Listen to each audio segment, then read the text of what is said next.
Understanding consumers is crucial for any brand, and lucky for us, there is a tool analysts can use to gain this insight that is both easy to understand and easy to act upon. But don't let that fool you. It is still one of the most powerful marketing frameworks you will find. Let's explore the power of visualizing consumer perception data using an importance performance map today on Art+Science.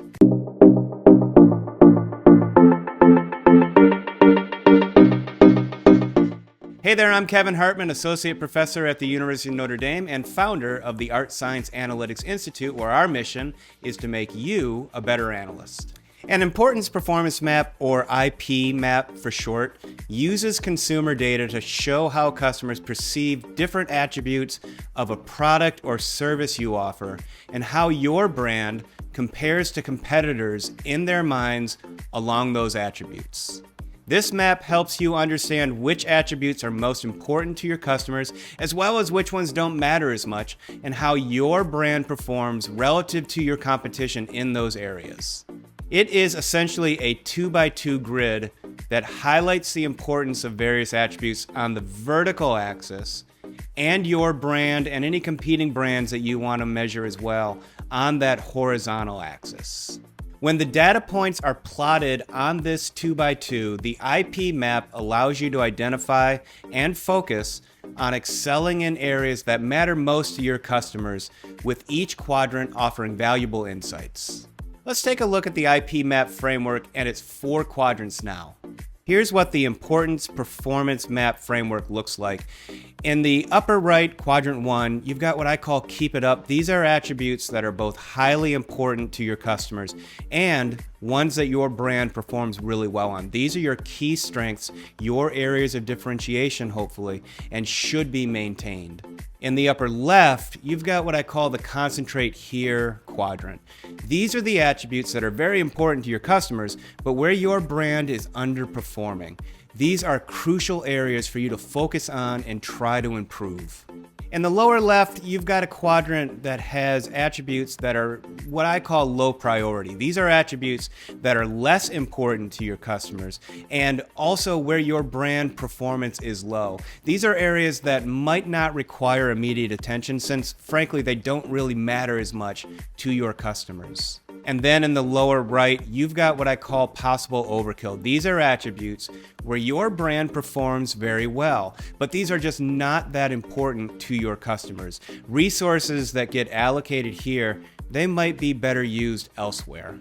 Analyzing consumer perceptions in quadrants like this can help businesses prioritize investment and make strategic decisions aligned with customer preferences. This framework also helps identify areas of competitive advantage for both your brand and your competitors' brands. It can help you really realize where you need to continue to build strength and invest resource to drive key differentiation, or frankly, where you need to catch up to your competitors. IP maps are versatile and applicable to any industry where customers evaluate brands, such as hotels, healthcare, retail, and really everything in between. Understanding the insights from an IP map can enhance customer perception and drive business success. Now, with a better understanding of what an IP map is, let's take a deeper look at what data is required, the data that you'll need to collect to build out an IP map analysis, where that data comes from, the various sources that you can use to collect that data and supplement it to give yourself an even more robust understanding. How that data is processed, what you'll do from collecting the data all the way through to visualizing it. And then finally, how to interpret the IP map. What actions you can take as a brand, depending on where that data is pointing you in your IP map. To create an insightful IP map, you need the right data. This includes 2 important data elements. One is importance ratings. This is the rating that consumers are giving you that distinguish what they care about. So along any attributes of the product or service that you're looking to analyze, how those consumers perceive them in terms of their importance. And then the second piece is the performance rating. This is along each of those attributes again, how consumers that you're collecting data from score your brand along each of those attributes, and as well as any competitors that you want to include in the analysis. By understanding both of these aspects, you can focus on improving in areas that matter most to your customers and visibly plot them on a grid for a comprehensive view of your brand's position in the marketplace. To create a thorough IP map, there are several ways you can collect the data you need. One is customer surveys.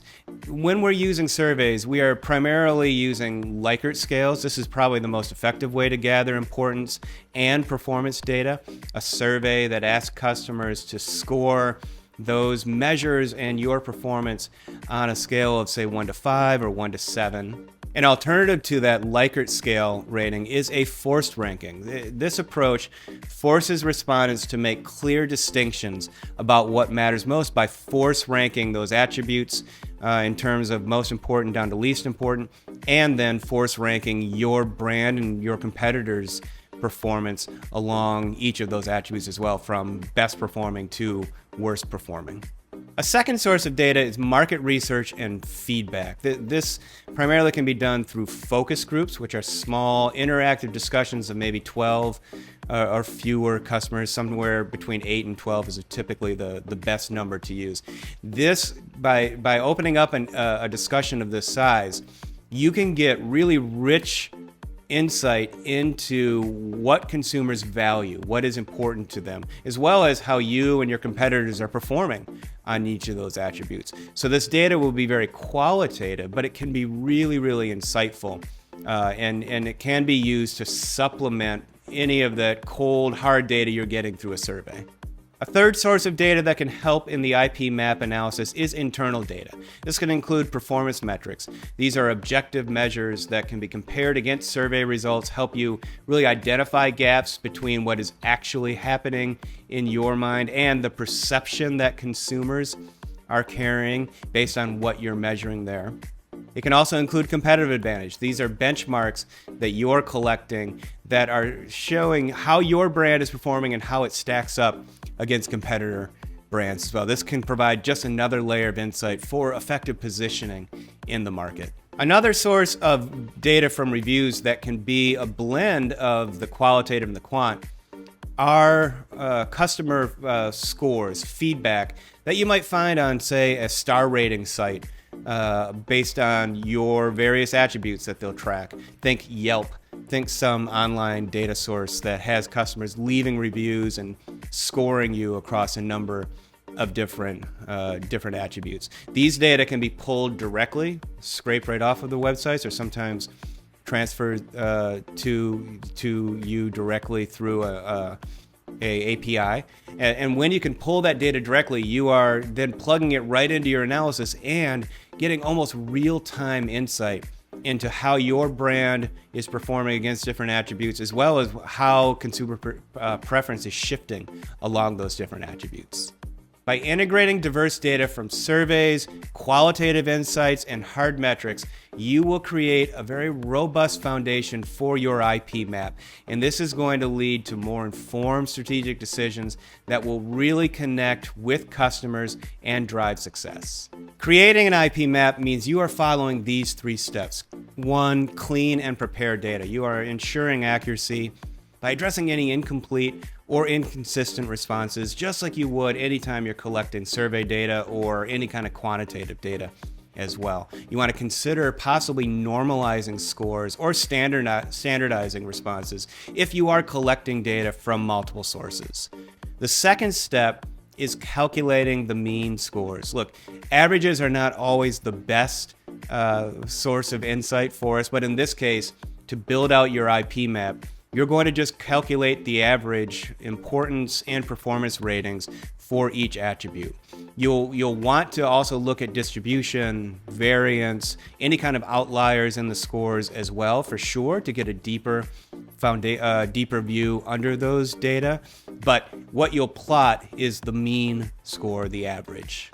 Third step is to map the data. This is where you're then taking those mean average scores and you're plotting them on the 2x2. Remembering again that the vertical axis is the importance of each attribute for customers, and then the horizontal attribute is your performance, your brand's performance along those attributes, as well as any competitors. In my experience, when you're visualizing these data, the best thing to do is use different shades of color to distinguish brands, not the attributes, the brand, so that you can really quickly visually see how one brand, yours, compares to other brands, your competitors. You can then use text labeling to label the actual attributes, but by using that color scheme or different colors to differentiate the brands, it'll be a much more effective visual for you.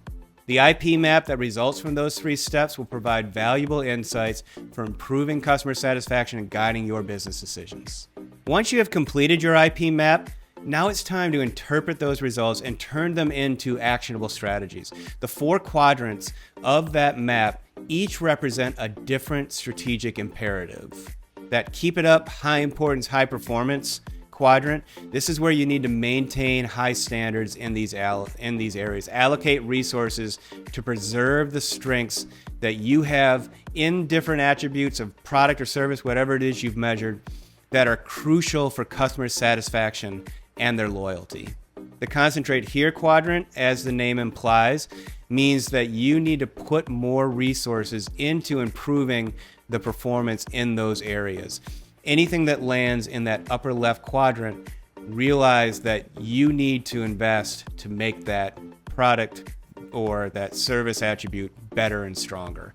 You'll really get a sense for how dire that situation is or how dramatic you're going to need to move it when you compare where you sit in that attribute to your competitors.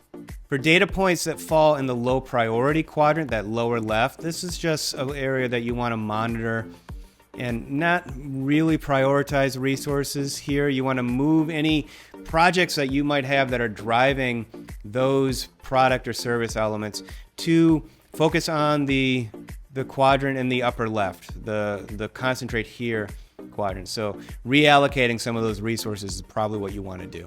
And the same really goes for any data points that fall in the possible overkill.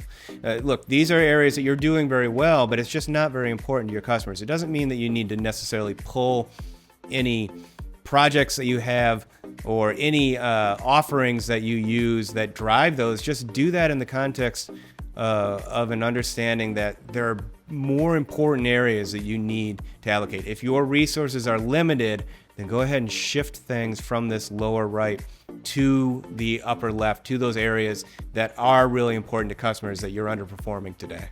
Interpreting the IP map helps you align your brand's performance with customer priorities and makes for much better business performance. IP maps are a valuable asset for guiding brand decisions by understanding your position compared to your competitors and your customers' priorities. That can make for effective choices that will resonate with your target audience, drive your business performance forward, and it does it in such an elegant way that it's very easy to understand and communicate to others. Thanks so much for watching. If you haven't already, take a moment and subscribe to this channel, like this video, and share it with anyone who you think is interested in data analytics. Every single week, we are bringing new, exciting, and important videos on data analytics to this channel, and we would love to have you there for the journey. Be sure to check out the links in the description of this video for additional Art+Science resources. We've got a lot of them and we'd love to share. Sign up for our newsletter where you can get exclusive tips, course updates, and much more directly in your inbox. Thanks again for watching, and we'll see you in the next video.